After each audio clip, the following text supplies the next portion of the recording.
Nouvelle vision. Un peuple, une vision. Message du mois de la Nouvelle Vision, présenté par Dr Kozovi Akhenaton, président national du parti. Jeunesse togolaise, femmes togolaises, hommes togolais. Ce message est l'avant-dernier que je délivre cette année au titre des messages du mois de la Nouvelle Vision, notre parti politique. Ce creuset qui vise le Togo de nos rêves. Et cette fois, c'est avec un sentiment de tristesse ainsi que d'optimisme que je prends la parole. Ces derniers mois, j'ai vu la liste des besoins des compatriotes s'allonger. J'ai vu les besoins s'élargir et augmenter de façon inconsidérée. J'ai vu le pouvoir d'achat du Togolais et de la Togolaise chuter sous l'effet de la perte de valeur de son argent et de l'augmentation des prix des denrées, même les plus élémentaires. J'ai vu les prix du transport flamber, même sans augmentation des prix des produits pétroliers. Oui, j'ai vu les prix de la tomate, de l'orange, du citron, du piment, du gingembre, de l'aubergine, du sel, du riz, du haricot, du chou, etc. accroître. Les prix de quasiment toutes les denrées alimentaires ont augmenté. Malheureusement, le paradoxe est là. Les revenus des populations n'augmentent pas. Pire, dans certains secteurs, ils chutent. Dans l'agriculture, par exemple, nos producteurs ne cessent de voir leurs revenus chuter. Même dans les églises, dans les mosquées, dans les couvents, etc. Les dons chutent, les cotisations chutent.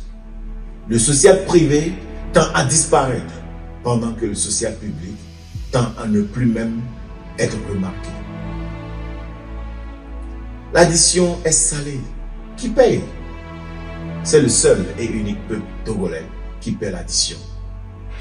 Et c'est désolant, très navrant. Chers concitoyens, frères et sœurs, les disparités sociales dans notre pays sont de plus en plus prononcées aujourd'hui qu'hier. Une majorité écrasante de notre peuple est dans la tourmente, végète et vit dans la précarité. Les chiffres institutionnels sur la pauvreté, déjà assez inquiétants, cachent d'autres réalités encore pires. La mendicité s'est désormais établie en règle de vie. Tenez-vous bien, les demandes d'un ami à un autre, d'un citoyen à un leader, d'un résident vers un Togolais de la diaspora, etc., ont augmenté drastiquement entre le 1er janvier et le 31 octobre 2023.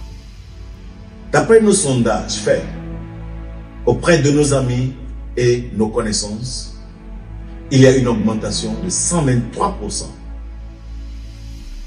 Des jeunes vont jusqu'à demander 500 francs CFA pour juste manger un soir ou un midi. En face, les réponses positives à ces nombreuses demandes d'aide ont chuté de 70%. Durant la même période, les personnes enclines à aider ont vu leurs revenus propres chuter, tandis que leur poche ploie, le genou devant le poids de plus en plus écrasant des demandes. L'absence de la classe moyenne aggrave tout, car la classe la plus haute dans notre pays est de plus en plus haute et la classe des pauvres n'est jamais aussi loin qu'actuellement. Dans notre pays, nous avons beaucoup de programmes et de mécanismes gouvernementaux conçus pour résoudre les questions du chômage, du sous-emploi, de la misère, de la précarité, de la malnutrition, de la non-scolarisation, de l'assurance maladie, etc. Pourquoi malgré tout ceci, la situation ne change réellement pas? Prenons le projet d'appui à l'employabilité et à l'insertion des jeunes dans les secteurs porteurs, le PAEJ-SP.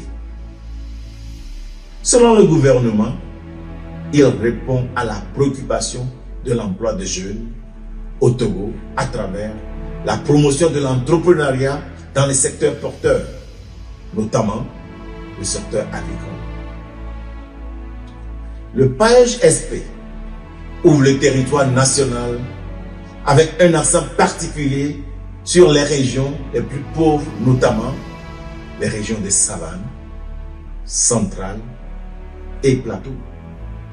Dans un rapport officiel, nous avons appris que le projet a apporté une telle satisfaction que les attentes de l'unité de gestion du gouvernement et des partenaires ont été dépassées. Bonne nouvelle! Une fois encore sur le terrain, ce si grand travail ne se voit point. Togolaises, Togolais, mesdames et messieurs, il faut agir. Nous ne cesserons de le dire. L'urgence sociale dont nous parlons est plus que jamais une réalité. Elle frappe tout le monde, même jusque dans notre diaspora. Aujourd'hui, je lance un appel de dernier espoir à toute la classe politique togolaise, aux leaders de partis politiques, aux leaders de la société civile, aux leaders religieux, aux leaders coutumiers, aux leaders administratifs, aux leaders des forces de l'ordre, de sécurité et de défense, aux magistrats, aux élus locaux, aux élus nationaux, aux membres des représentations étrangères au Togo, aux membres du gouvernement, aux leaders à quelque niveau que ce soit, et humblement au chef de l'État, son Excellence Faure Essozinna Gnassingbé, pour agir. Chacun et chacune d'entre nous a beaucoup de personnes dans sa famille qui végètent. Comment peut-on être heureux avec la richesse quand les amis, les camarades, les proches, les connaissances souffrent énormément pour manger? Ensemble, travaillons à arrêter la corruption. Travaillons à promouvoir l'efficacité. Travaillons à promouvoir efficacement l'agriculture. Travaillons à formater le système et à le construire. Travaillons à créer et à donner les opportunités à toutes et à tous. Travaillons à construire la classe moyenne. Il est clair qu'avec les nombreux rapports que nous avons, ajoutés à la discipline et la consistance périodique des conseils des ministres, beaucoup d'efforts se font chez nous. Comment arriver à refonder notre économie si l'État ne crée pas la classe moyenne?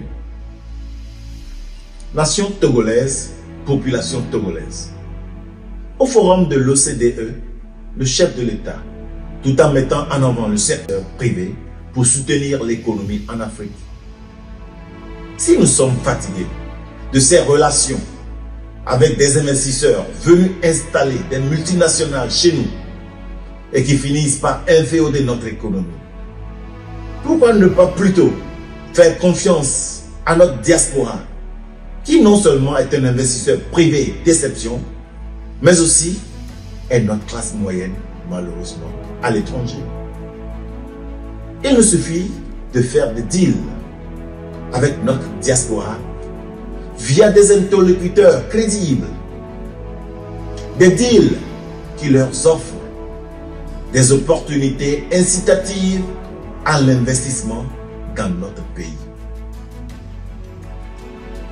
Sans cela, malheureusement, nos efforts ne vont se mesurer que dans les livres et n'auront pas d'impact significatif sur les ménages. Pourquoi, en comptant sur les investissements de notre diaspora, l'État ne mettrait pas en place 2 ou 3 grandes industries absorbant plus de main-d'œuvre que Seco BTP par exemple? peut-être dans la fabrication des panneaux solaires, ou des ordinateurs, ou des machines agricoles. La diaspora pourrait nous y aider, et sans que le pays ne s'endette encore plus. Travaillons pour que vive la véritable nation togolaise unie sur tous les points et non sur les lèvres. Travaillons pour le Togo de nos rêves, le Togo soudé et émergé. C'est nous qui en avons aujourd'hui l'obligation. Et demain, nous rendrons compte de nos responsabilités. Que le Très-Haut bénisse le Togo et qu'il renouvelle en nous sa sagesse. Paix à toutes et à tous.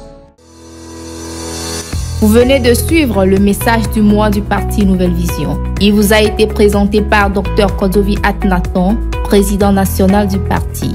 Pour continuer à suivre nos publications pour adhérer à notre parti, contactez-nous au +228 91 32 22 23 et 92 89 73 73 ou abonnez-vous à nos comptes sur les réseaux sociaux.